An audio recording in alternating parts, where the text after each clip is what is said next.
এত ব্যস্ত থাকে আমার জামাই, আজ সারাদিন আমি বের হতে পারিনি। সারাদিন বের হতে পারিনি, কি যে ব্যস্ত থাকে আল্লাহ। মন মেজাজ খুব গরম হয়েছিল। ভাগ্যিস সন্ধেবেলা এসে বলেছে, তাড়াতাড়ি রেডি হয়ে নাও, তোমার সঙ্গে বাইরে গিয়ে চা খাবো। এই তো আবার মুডটা ভালো হয়ে গেল। আসসালামু আলাইকুম, সবাই কেমন আছেন? আলহামদুলিল্লাহ আমি ভালো আছি। এই তো আমি রেডি হয়ে টয়ে বের হলাম। বের হয়ে দেখি এক দাদা তার এক কুকুরকে নিয়ে কি যে শুরু করছে রাস্তায়, কি ভালোবাসা কুকুরের সঙ্গে শুরু করছে। তা আমি দাদাকে জিজ্ঞেস করলাম, দাদা আপনাকে একটু ভিডিও করতে পারি? বলে হ্যাঁ হ্যাঁ হ্যাঁ, করো করো, অসুবিধা নেই।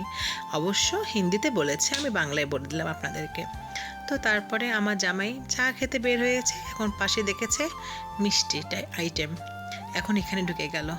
ঢুকে সে খুব খুশি, সে মিষ্টি আইটেম দেখে খুবই খুশি, কারণ সে মিষ্টি খেতে অনেক পছন্দ করে। কেন, আমি যখন লন্ডনে ছিলাম, আমি একদিন দুদিন পর পরই আমি মিষ্টি আইটেম কিছু না কিছু করতাম, তার জন্য কিছু না কিছু করতাম, কারণ সে খেতে অনেক ভালোবাসে। তো এখন আমাকে বলছে তুমি খাবা? আমি বললাম না, আমি খাবো না, এমনিতে গুলুমুলু টাইপের হয়ে গেছে, আরও যদি মিষ্টি টাইপের খাই আমি আরও গুলুমুলু হয়ে যাব। কিন্তু সে নাছোড় বান্দা, বলছে না একটু হলে খেতে হবে খেতে হবে। আমি বললাম না, আমি শুধু চা পান করব। সে বলছে ঠিক আছে তুমি চা পান করো, কিন্তু আমি দুটো মিষ্টি নিব, তুমি একটু করে কামড় দিয়ে দিয়ে আমাকে দিও, এটাই আমার শান্তি। আমি ও আচ্ছা, মেন কথা হচ্ছে আমি একটু কামড় দিয়ে দিব, এটাই ওর শান্তি, ও খেয়ে তৃপ্তি পাবে। পাগল, একদম পাগল। তো যাই হোক, সে মিষ্টি নিয়ে আসলো, একটা মতিচুর লাড্ডু আর একটা কিসের জানি লাড্ডু ছিল, আমি বলতে পারলাম না তেমন, কি জানি লাড্ডু ছিল, নাম বলেছিল, ওটা নেপালি ভাষায়, আমার মনে নেই। তো সত্যি বলতে কি, খুব টেস্ট ছিল, খুবই টেস্ট ছিল।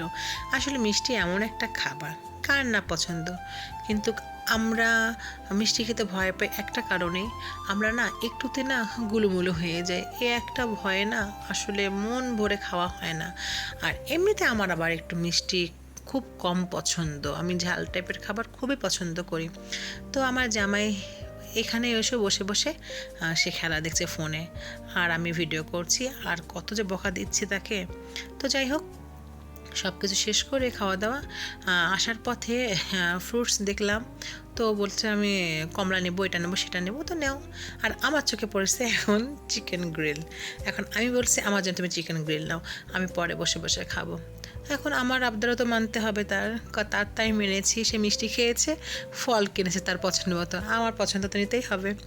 তো এই তো চলে আসতেছি আমাদের হোটেলে, আর রাস্তাটা খুব সুন্দর করে সাজিয়েছে, যেহেতু আমরা এমন সময় এসেছি, ওই উৎসবের সময় আমরা নেপালে এসেছি, তো সব দিকেই সাজানো সুন্দর, খুব সুন্দর করে সাজানো।